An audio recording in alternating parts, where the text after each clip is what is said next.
this is a very exciting group. It's an honor to be here. Thank you for inviting me. And Suzanne Wasserman, the director of the Gotham Center, is also supportive, and she's away for the last 2 days, but she's excited about being part of this project, so thanks for inviting us. So quickly, let's see how I can say it in 2 minutes. What we do at the Gotham Center is to examine, and I'm sure you're aware of the Gotham Center New York City history, started by Mike Wallace after the book won the Pulitzer Prize.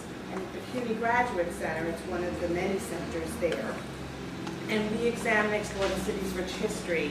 And the most important is make it accessible to citizens, scholars, teachers, students, locals, and out-of-towners. So we have it sort of 3 different kinds of programs that we do. Public forums that are free and open to the public, and also a website. It's pretty popular. If you Google New York City history, the Gotham Center's website comes up. And it's very active, and people are talking, and there's always kind of new programs going on. And what I did at the Gotham Center is came there to help bring New York City history and organize organizations that are involved in New York City to city school children and through teachers.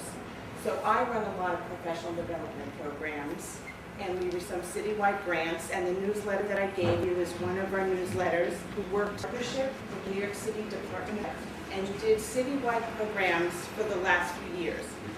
These grants were federal. They were $1 million grants, so you could afford to pay teachers, and it was directly with Tweed and the social studies coordinators throughout the city. And what we did was teach American history through the lens of New York City history, and kind of experimented to see how that would work, and how we create a model to really get New York City history out there. And where in the curriculum does it come up? As you know, it's K-4, it's 4th grade, they take the test in 5th grade, it's 7th and 8th graders who work with those teachers, and then it's 11th grade. But we concentrated on 4th grade teachers. And we served over probably 1,600 teachers over the last few years, providing them with institutes, year-long monthly programs, summer institutes, and conferences where we provided them with scholars like yourselves. Historians, archaeologists would come together and provide the content, and then we would have method workshops where we figured, well, let's think of great ways that they could teach history. So neighborhood walks, drama. We work with Henry Street Settlement that does a lot of arts and education. My background is actually arts and ed on the enriching curriculum, neighborhood walks. We work with New York Historical Society, Brooklyn Historical Society, City War, getting oral history, interviewing. So we came up with as many strategies as we could to kind of get the teachers engaged in how to give it to their teachers. And then the next part is the resources. Lots of books and primary documents to kind of help the teachers along. And then the most important part, and as I'm sitting here listening, is the classroom application. How do they get it back in the classroom, balancing all their needs and the pressures that are on teachers? I think we can stop for just a second because we have people got to catch the train. Yeah. Fortunately. Oh, okay. That's all right. Sorry. No, that's okay. You guys got to move to New You're York. not going anywhere. Good, okay. I love your book. I just love it. These organizations together, I mean, everything is just falling into place, and it's it's wonderful. And I think it's what we can help with is producing these, I think it has to be disseminated, and the outreach happens through hands-on workshops, through, and it could be week-long institutes. It could be, we've had what we call Gotham Fellows for 2 years. They come back every year, every month, and we work on things together. Because one thing about a teacher is curriculum is great, but now in the schools, no one's mandated curriculum.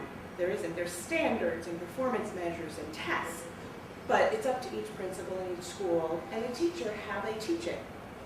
So the most important part is for them to kind of provide them with the content and the strategies and the resources, and then they kind of develop how they put it in the classroom.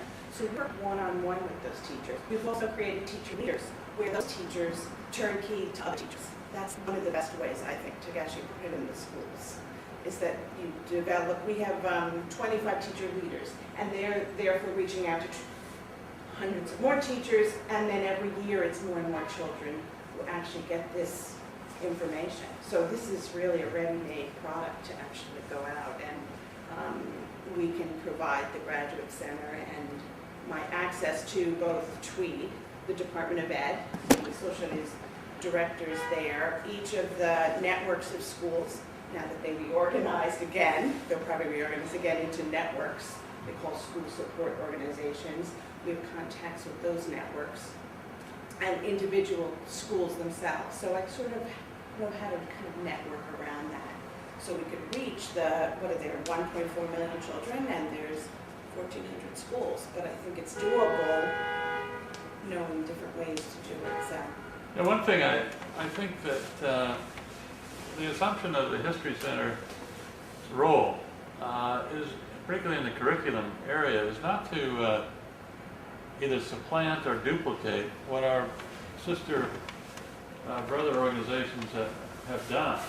The idea is to sort of be a funnel in which we can be the contact to groups like yourselves who have your own sort of network that the Alliance doesn't necessarily have. And so we're trying to figure out how could we potentially work together. It's obviously a dialogue that started, and we'd like to continue to talk. Well, we could definitely partner, because actually all the things you presented, I don't think is really out there for teachers. They don't have this, they have so little time, and the pressures of reading and writing. You have to understand their needs and wants first too, and they're sort of who we're marketing to. And I once charted how much time they devote to each time period. If they do a month, maybe, from Native American, well, a month or two, a few months maybe, a few weeks. By the time they get to 11th grade, they maybe spend 2 days on this time period. Right. So yeah, they have to think, how am I going to best do it without just lecturing it?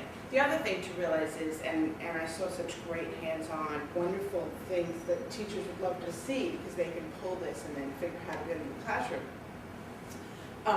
is the kids learn differently.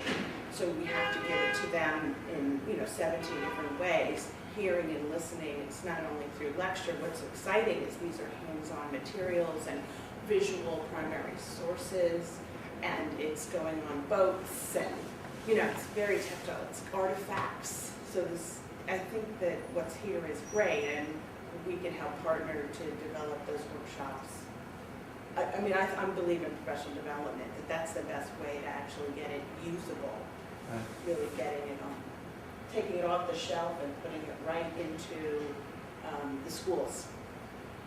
Well, that's terrific. I think that's really what we're missing. Excellent. Right. Well, that's the outreach part that you had said, because right. everything is here. It's very exciting. As soon as things are going up the wall, it's like, oh, I want to show that to a teacher. This is great. And actually putting scholars like yourselves in front of teachers, the data shows when we do these federal grants, they're called Teach American History grants. Right. I'll send you the links. Across the country, most elementary school teachers do not have a history background. So they don't have the content of local or national history. So this is all new to them. And even teaching archaeology, not always there. So it's important that we do that.